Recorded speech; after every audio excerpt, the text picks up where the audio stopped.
Chers amis, bonjour et bienvenue sur le plateau de Paroles de vie.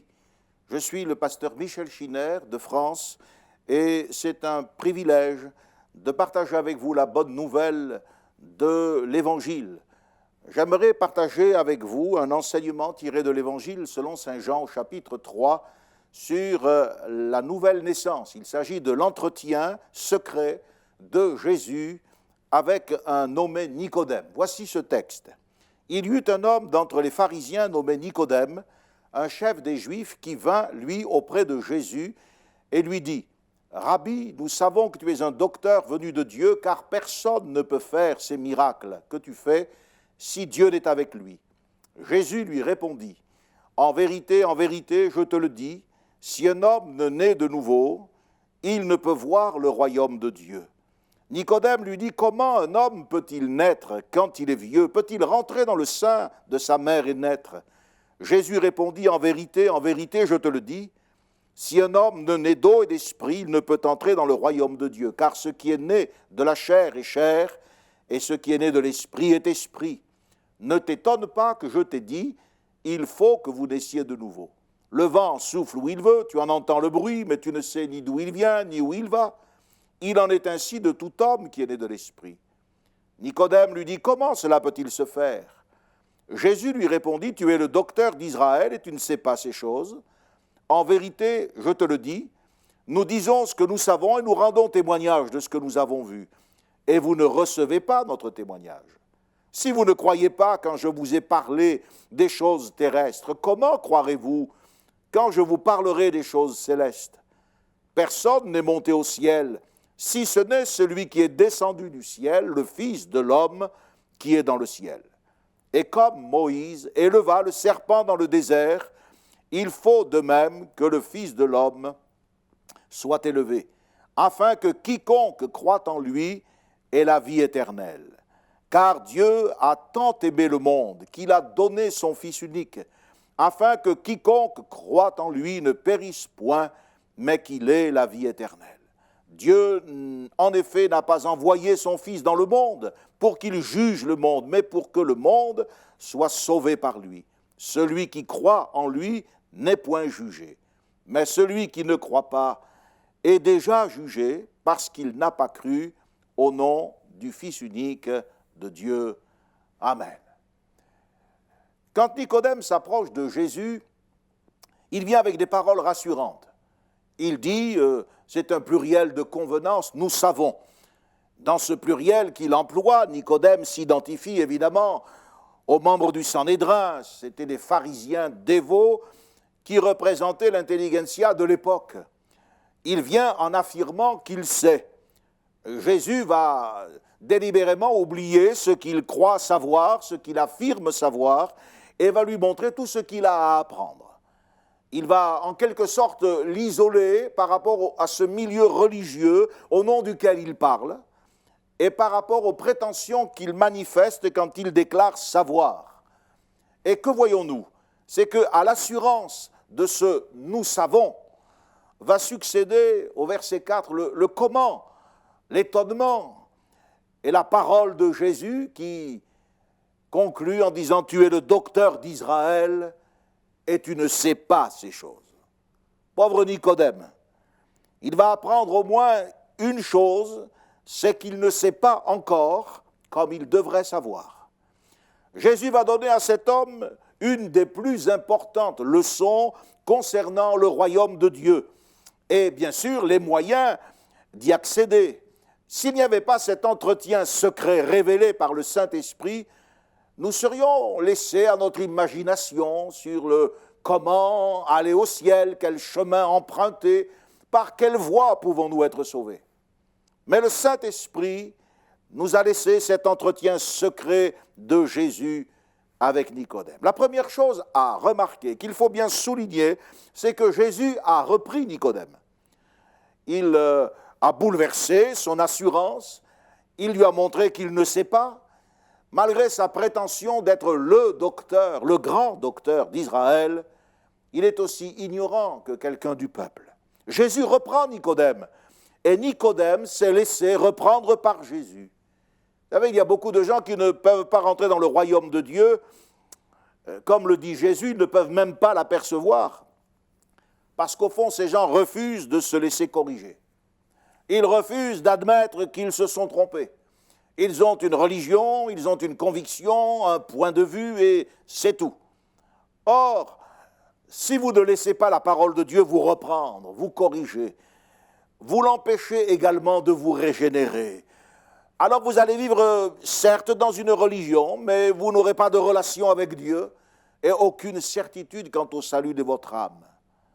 J'aimerais vous aider à comprendre que ce qui est essentiel, ce ne sont pas vos idées, mes idées, nos préjugés, nos convictions. Mais ce qui est essentiel, eh bien, c'est la conviction de l'Écriture sainte. Qu'est-ce que la régénération? C'est un mot qui demande à être expliqué. Le mot signifie littéralement faire revivre, ramener à la vie. On l'utilise quelquefois en médecine, en biologie, on parle de tissus qui se régénèrent. Certains animaux ont également cette faculté de renouvellement de leur épiderme. Il s'agit du remplacement de certaines parties d'un organisme détruite par la maladie ou par un accident.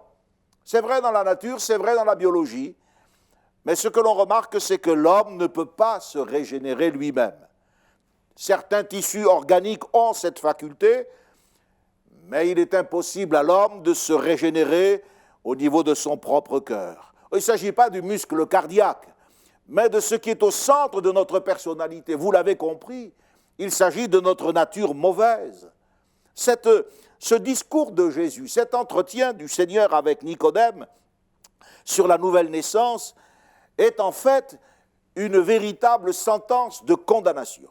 Jésus condamne par avance tous les efforts pour améliorer la nature humaine et pour la rendre apte au royaume de Dieu. C'est comme s'il disait, vous avez beau essayer de vous transformer, de vous régénérer, de vous améliorer, vous ne parviendrez jamais aux standards qui vous permettront de rentrer dans le royaume de Dieu. C'est la pire de toutes les accusations qui ait jamais été portée contre la nature humaine. L'homme est incapable de se hisser au niveau du standard de vie exigé pour entrer dans le royaume de Dieu. Il a besoin d'être totalement pris en charge, d'être complètement rénové, renouvelé par le Saint-Esprit pour une opération que la Bible appelle la nouvelle naissance.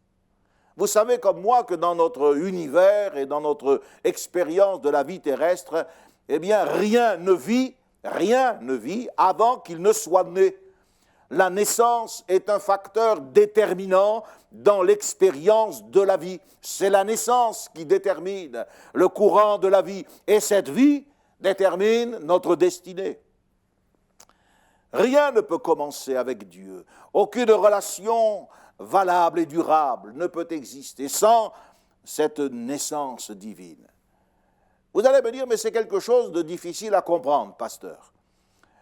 Jésus admet qu'il y ait une certaine difficulté, il admet que nous ne comprenions pas tout. En effet, il dit, tu ne sais ni d'où il vient, ni où il va, il parle du vent mystérieux. Certains mécanismes de la nouvelle naissance peuvent nous échapper et personnellement nous échappent encore.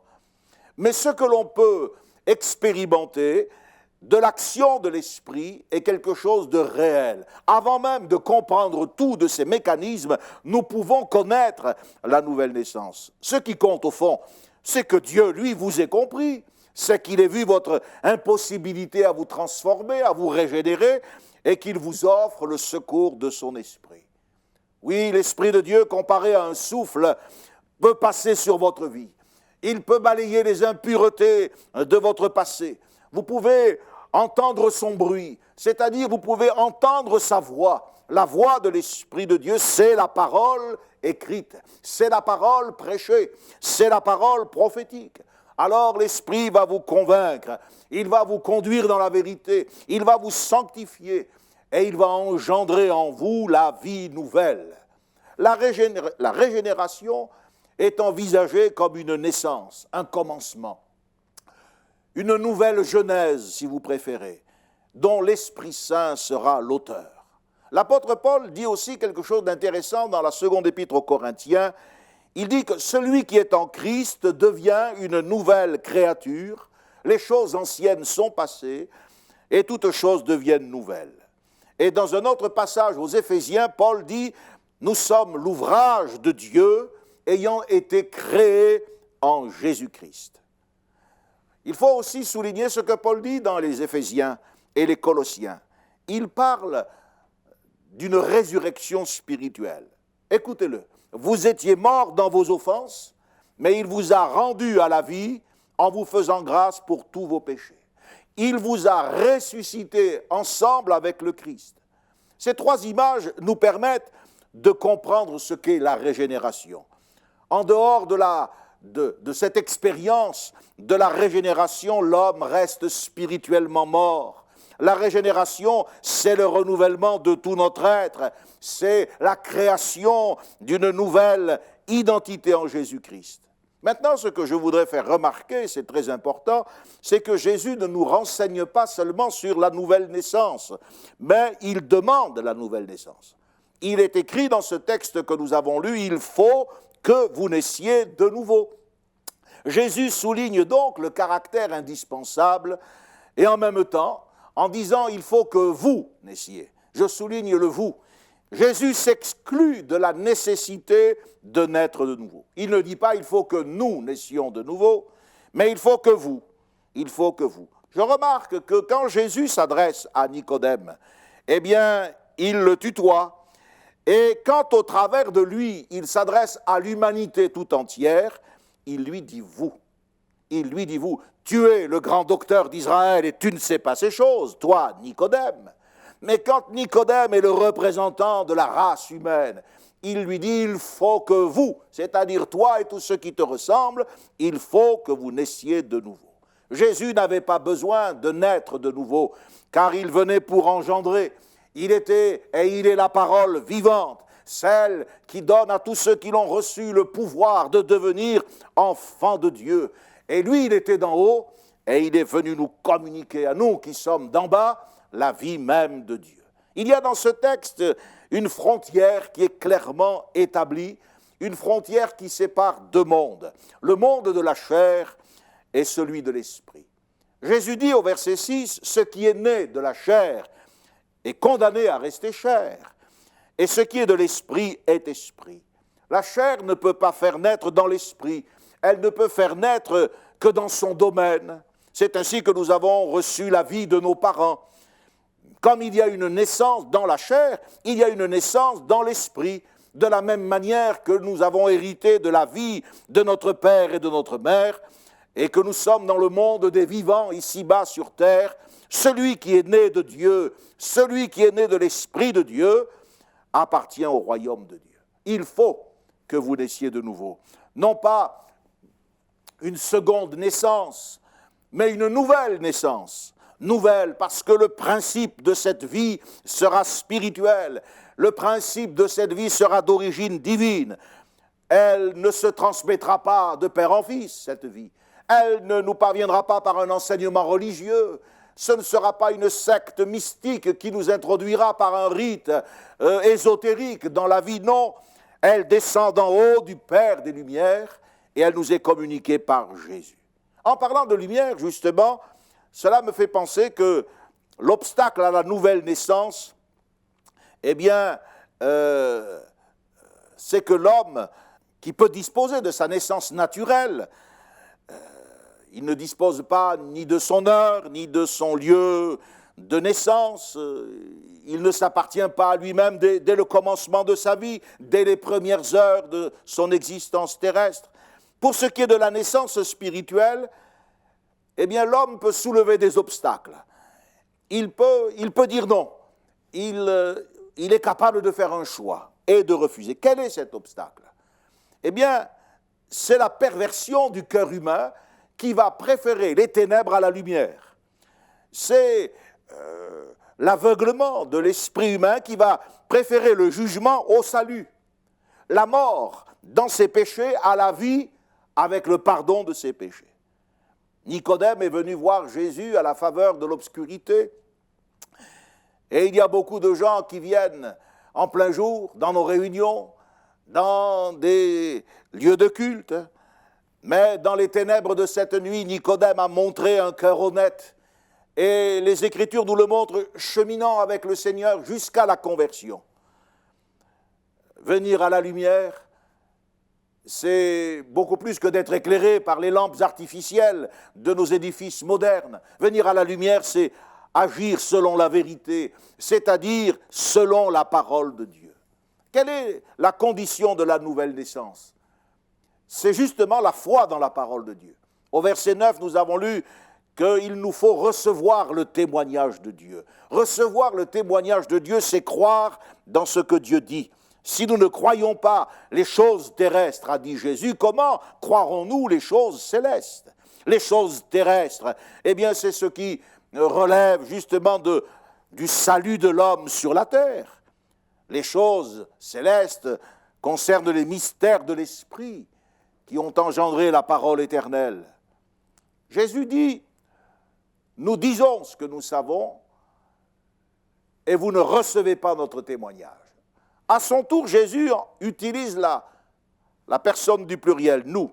Il parle en son nom, il parle au nom du Père et il parle au nom de l'Esprit, au nom des trois personnes de la Trinité. Le Père qui a rendu témoignage à Christ à son baptême, l'Esprit Saint qui a confirmé ce témoignage en reposant sur lui sous la forme corporelle d'une colombe, et puis le Fils qui témoigne par ses œuvres divines. Celui qui ne croira pas sera condamné. La foi dans l'Évangile, en croyant du cœur, permet à l'homme de passer de la mort à la vie. C'est la condition de la nouvelle naissance. Mais quel est aussi, posons-nous la question, quel est le principe de la régénération? Le principe de la régénération, c'est la rédemption qui est en Jésus-Christ. C'est pour cela que dans ce texte si important, Jésus va se servir d'une scène qui appartient à l'histoire d'Israël afin d'illustrer sa pensée. Il dit, comme Moïse a élevé le serpent dans le désert, il faut de même que le Fils de l'homme soit élevé afin que quiconque croit en lui ait la vie éternelle. Il s'agit d'une scène tragique. La zone dans laquelle Israël avait campé était infestée de serpents brûlants et personne n'était à l'abri de la morsure de ces reptiles et des gens mouraient en quantité. Lorsque Dieu a indiqué à Moïse un bois à partir duquel il s'est fait une perche et il a mis en haut de cette perche un serpent en airain, quiconque regardait dans cette direction conservait la vie. Le serpent avait la forme des reptiles, mais en lui-même, ce n'était pas un reptile, il était sans venin. De même, Jésus-Christ est venu, nous dit la Bible, dans la ressemblance d'une chair de péché. Lui qui n'avait point connu de péché, il a revêtu notre humanité, et la Bible dit que sur la croix, comme projeté sur une perche, Dieu l'a fait devenir péché pour nous.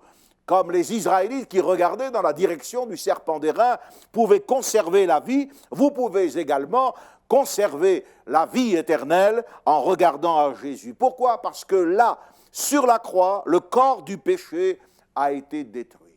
C'est là que Jésus nous livre ce merveilleux verset, car Dieu a tellement aimé le monde qu'il a donné son Fils unique, afin que quiconque croit en lui ne périsse point, mais qu'il ait la vie éternelle. On ne peut pas parler de la nouvelle naissance sans évoquer l'amour de Dieu, sans souligner que Dieu nous aime, que Dieu veut notre salut, que Dieu est préoccupé par notre situation. Mais on ne peut pas non plus parler de l'amour de Dieu sans souligner le verbe périr, sans faire valoir l'alternative tragique qui est celle de la mort éternelle. L'homme est un être dégénéré par le péché, mais il peut être régénéré par la puissance de l'Esprit Saint. Il peut être conduit à connaître une expérience différente, nouvelle, l'expérience du salut, l'expérience de la délivrance. La création tout entière gémit, car elle a été assujettie à la vanité du péché. Les grands esprits se sont rendus compte de cette réalité scripturaire. Kafka disait « Il y a quelque chose de cassé dans l'univers. De partout monte une plainte mystérieuse qui trahit l'amertume de la condition humaine. » Qu'est-ce que Kafka nous disait? À sa manière, Il nous disait il faut une nouvelle naissance. Jean-Paul Sartre a essayé d'analyser le problème posé par l'existence en tant qu'elle se présente à nous-mêmes. Et il a dit que l'homme était une passion inutile. C'est l'existentialisme. Mais pour Dieu, nous ne sommes pas une passion inutile. Pour Dieu, nous pouvons être sales et avoir non seulement les mains sales, mais le cœur sale. Et cependant, nous pouvons être destinés à la vie éternelle. Oui, Dieu nous aime, malgré notre grande misère, malgré notre profonde responsabilité dans le mal. La Bible nous présente la créature humaine comme aimée de Dieu. Oh, j'aimerais vous dire et conclure ce message en vous invitant à naître de nouveau. Convertissez-vous, repentez-vous, acceptez Jésus dans votre cœur et soyez sauvés maintenant, pour ce temps et pour l'éternité. Que Dieu vous bénisse, chers amis. Amen. Merci Seigneur. Pour ce temps où la parole de Dieu retentit et proclame que Jésus-Christ est le Sauveur, le Fils de Dieu, celui qui nous donne la vie éternelle, je prie pour que tu bénisses ce message dans les cœurs de ceux qui vont le recevoir, l'entendre, et qu'il produise un effet salutaire pour la gloire de ton nom et la gloire du nom de ton Fils. Amen. Merci Seigneur.